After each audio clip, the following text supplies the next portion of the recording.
So ito yung mga bagay-bagay na nagustuhan ko at hindi ko masyadong nagustuhan dito sa Garmin Forerunner 165. So disclaimer lang, itong review na to galing sa perspective ng isang non-professional, non-elite, hobby jogger lang na runner. Hobby jogger tapos runner pa. Saka nabili ko to ng sarili kong pera. Actually, nabili ko lang siya ng relatively mura, around 8,000 plus, almost 9,000. Usually 9,000 plus siya, pero pag nag-sale, around 8,000 plus na lang. So kung nagbabalak ka, tingnan mo muna itong review na to bago ka bumili or bago ka magdesisyon. So ito yung mga bagay-bagay na nagustuhan ko. Unang-una dyan is yung timbang niya. Around 39 grams lang. Magaan lang siya. Parang wala kang sinusuot na relo. Pangalawa, maliit lang siya, 43 mm in diameter. Bagay na bagay sa maliit kong pulsuhan. Pulsuhan ba tawag nito sa Tagalog? Dito.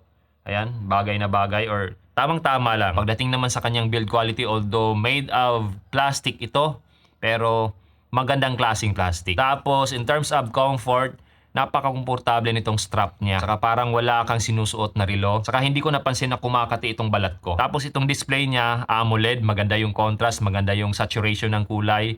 Saka meron siyang ambient sensor, nakikita natin to kahit nasa labas tayo. Kayang-kaya niyang i-brighten up yung display para makita natin yung oras or ano pa mang tinitingnan natin sa relong to. Saka by the way, pwede mo tong mabasa habang naliligo sa banyo, nagliligo sa swimming pool or kaya sa dagat. In terms of battery, around 11 days ang claim ni Garmin dito. Now, based on my personal experience, since Monday, around 85% ito. Ngayon, Friday na, around 56%. Now granted, hindi naman naka-on yung always on display dito. So medyo matipid siya. Talagang maganda yung battery niya.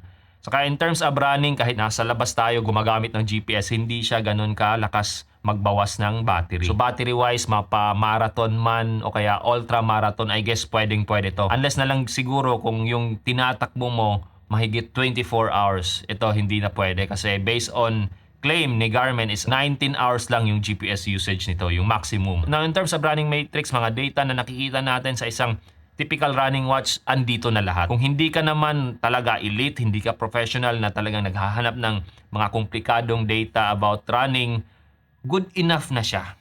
Andun na yung pace, andun na yung GPS, andun na yung cadence, calories, splits, heart rate, saka pwede kang gumawa ng interval dito na hindi mo na kailangan yung cellphone, oscillation, elevation, halos na lahat na talaga. I mean, lahat ng running essentials na kailangan ko dito, andito na. So kung nagtitrain ka, isa kang hobby runner, hobby jogger, na katulad ko, pwedeng-pwede na talaga siya. Wala ka nang kailangan pa more than this. Aside doon sa mga nasabi ko na, meron din itong health tracking features katulad ng sleep, katulad ng stress, HRV or heart rate variability, tapos SpO2. By the way, meron din itong VO2 max estimation, although hindi ko masasabing reliable or talagang tama yung kanyang estimated na VO2 max kasi kung gusto nating malaman yon, pwede tayong pumunta sa mga laboratory na nagtetest ng VO2 max. Now, kung meron mang isa sa pinaka-importanting stats or data para dito sa isang running watch is yung GPS, which is reliable naman to.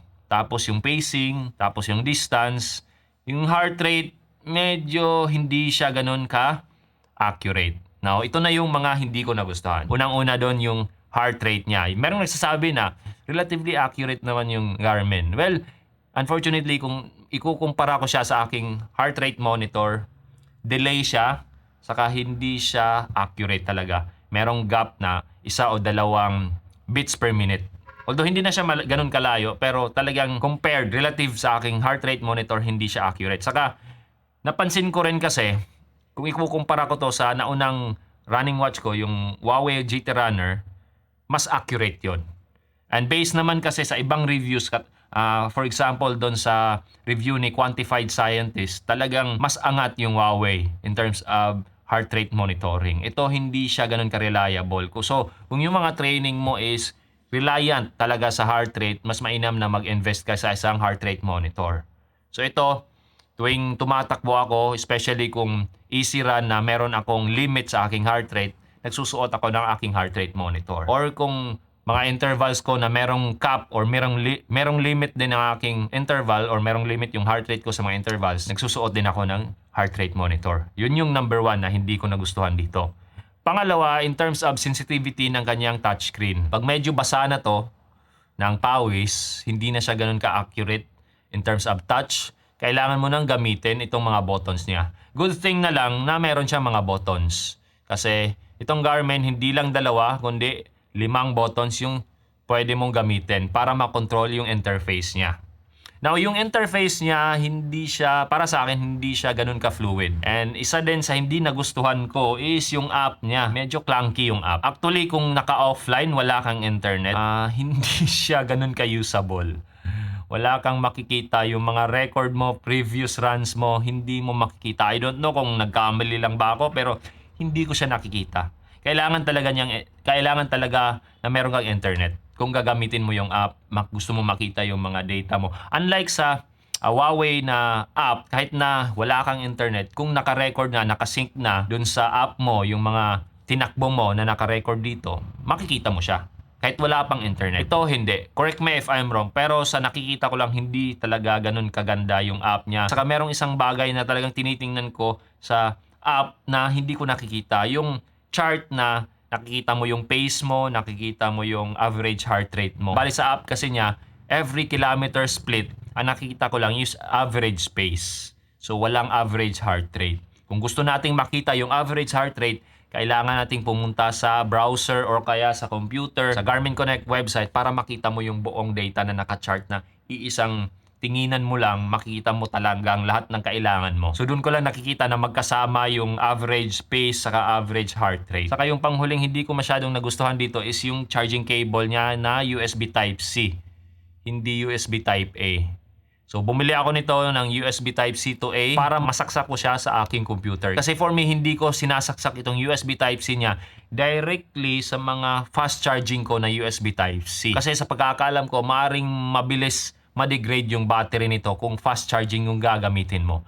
Naka-indicate lang sa website nila, kung di ako nagkakamali, around 5 volts, 1 amp to 1.5 amps to 2 amps yung kailangan natin dito. Yung mga fast charging kasi nasa 5 volts, 3 amps, merong 9 volts.